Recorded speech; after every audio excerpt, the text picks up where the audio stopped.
Ok, entonces ahora el 2814 es lo siguiente. Tiene que ver con el campo magnético generado por segmentos rectos, ¿verdad? Pues puede ser un alambre o de cualquier otra cosa. De segmentos, pequeños segmentos rectos. Entonces tenemos dos alambres paralelos, están separados por una distancia de 5 centímetros, entre ellos dos, y conduce corrientes en sentido opuesto como aparece en la figura. ¿Ok? Entonces, dicen, determine la magnitud y la dirección del campo magnético en el punto P debido a estos dos segmentos, o debido a dos segmentos de 1,5 milímetros del cable, que están opuestos entre sí y cada uno a 8 centímetros de P. Entonces, de todo el cable, pues vamos a agarrar un pequeño segmento, o sea, un diferencial de ese cable.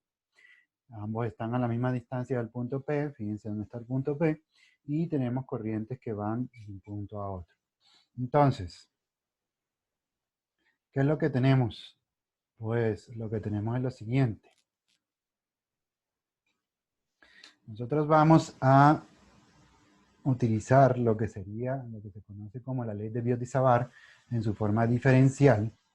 ¿Okay? Entonces tenemos el mu sub 0, que es la constante magnética, ¿verdad? En el vacío, 4pi, la corriente, el diferencial de longitud, el seno del ángulo que hay entre pues ese diferencial en forma vectorial y un vector que indica, ¿verdad? Un vector que va a indicar la dirección hacia donde está mirando, o sea, hacia donde se encuentra el punto. ¿Ok? Y R cuadrado, pues la distancia que hay entre ese segmento y el punto. Tenemos los datos. ¿Ok? Entonces, si se fijan, aquí tenemos esto que está aquí, ¿verdad? Entonces, tenemos los segmentos, eso. Ahora, ¿cuál va a ser este ángulo? Este ángulo tenemos que mirar primero la dirección de la corriente y buscar hacia el punto P, ¿verdad? Entonces, vamos a tener un primer ángulo, ¿verdad? Que va a estar dado por esto que está aquí. O sea, fíjense, la dirección de este DL, esto es un vector, la dirección de este DL va a estar dada por la misma dirección de la corriente.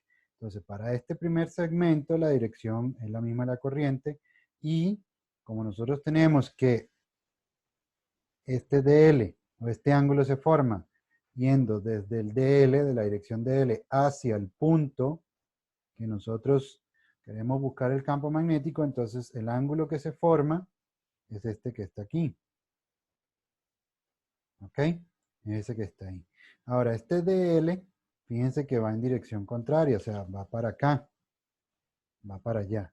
Y nosotros tenemos que el ángulo va a ser el que se forma desde esa dirección donde mira hacia el punto P. ¿Ok? Esa dirección que mira, o sea, está mirando hacia allá porque fíjense que tiene la corriente, ¿verdad? Entonces va hacia acá y el ángulo que se forma es, pues, hace todo este ángulo hasta llegar a mirar al punto P. ¿Ok?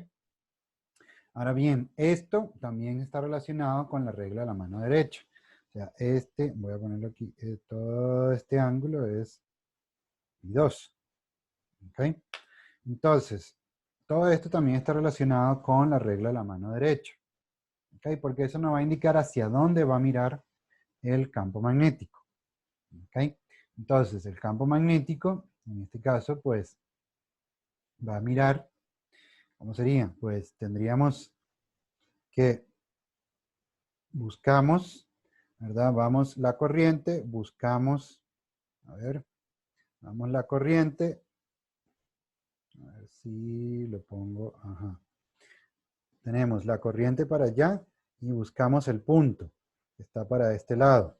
¿Ok? Entonces el campo magnético entraría, ¿verdad? Entraría en el plano. De nuevo, la corriente, cierro buscando el punto, el pulgar me queda hacia abajo. ¿Ok? Ahora, ¿qué es lo que sucede también? Pues que nosotros tenemos que, en este caso, podemos utilizar la otra forma para determinar campo magnético para determinar cómo es el campo magnético en un elemento de corriente. Y aquí hay que utilizar entonces el pulgar, ¿ok? El pulgar, fíjense, el pulgar mirando hacia ¿cómo se llama? Hacia la dirección de la corriente, ¿ok? Y entonces tenemos que el pulgar y el resto de la mano, voy a ponerlo, a ver si lo puedo hacer. El pulgar, ¿ok? Pulgar va para allá y si yo cierro la mano, ¿verdad? Imagínense que este es el cable, el pulgar va con la misma dirección de la corriente y entonces el resto de la mano, ¿verdad? Va entrando, los dedos van entrando en el punto, ¿ok? Igual ocurriría entonces con este otro lado. A ver si se ve más fácil. Tenemos el vector, perdón, la corriente que va para allá y las líneas de campo entran en el punto que está ahí. Entonces, los dos elementos pequeños están generando un campo que entra en el plano. Entonces, los dos suman. El campo magnético que genera este va a sumar con el campo magnético que genera este en este punto. Entonces, de nuevo, la corriente va para allá y el campo magnético va para acá. La corriente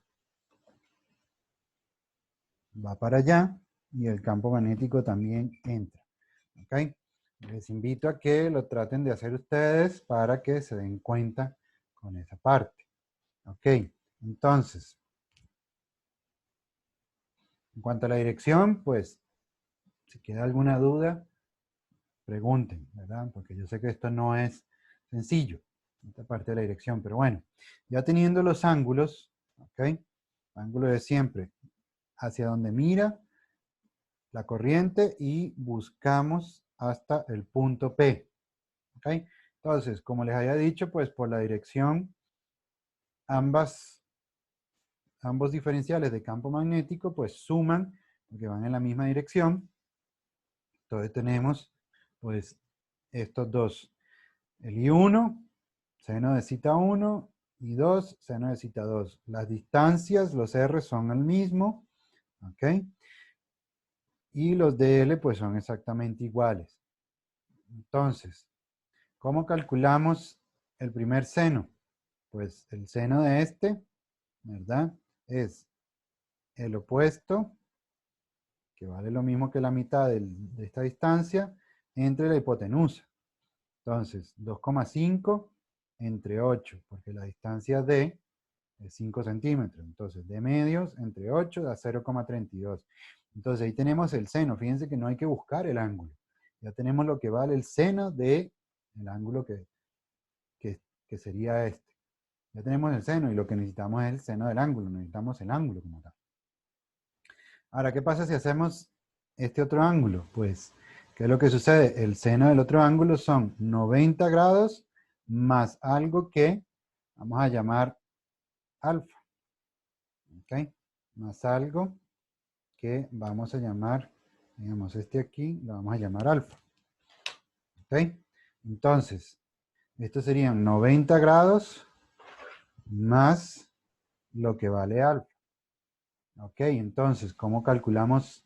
Eso sería entonces el seno de cita 2, sería seno 90 más alfa, donde alfa o coseno de alfa es esto que está aquí. O sea, alfa lo podemos buscar con el coseno. Adyacente entre hipotenusa. Adyacente es de medios entre hipotenusa. Entonces, alfa lo calculamos de esta manera. Coseno a la menos 1 de medios entre R, 71,8. Si llegamos y sustituimos ese 90 más 71,8, da exactamente lo mismo que de aquí arriba. ¿Ok? Da exactamente lo mismo. Entonces, pues ahora sustituimos todos los valores, ¿verdad? Aquí saqué el mu sub 0 sobre 4, lo saqué a factor, ¿ok? Porque es lo mismo. Este es, que está aquí es el dl, porque podemos sacar un dl a factor también, y el r cuadrado que también está a factor. Entonces, aquí está el r cuadrado. la suma de las dos corrientes y también saqué a factor un seno de cita, porque el seno de cita 1 y el seno de cita 2 son exactamente iguales. ¿Ok? Son exactamente iguales. Entonces, tenemos el factor y sacamos esto que está aquí. El 2,64 por 10 a la menos 7. ¿Ok? 2,64 por 10 a la menos 7. ¿Y cuál es la dirección de ese vector? Porque esto es un vector. Es hacia el plano. Entra en el plano. ¿Ok? Porque cada uno de estos elementos, como sumaron entrando al plano. ¿Ok? Entonces, la forma de dar la dirección es hacia el plano. ¿Ok? Entonces, este sería el ejercicio 28.14.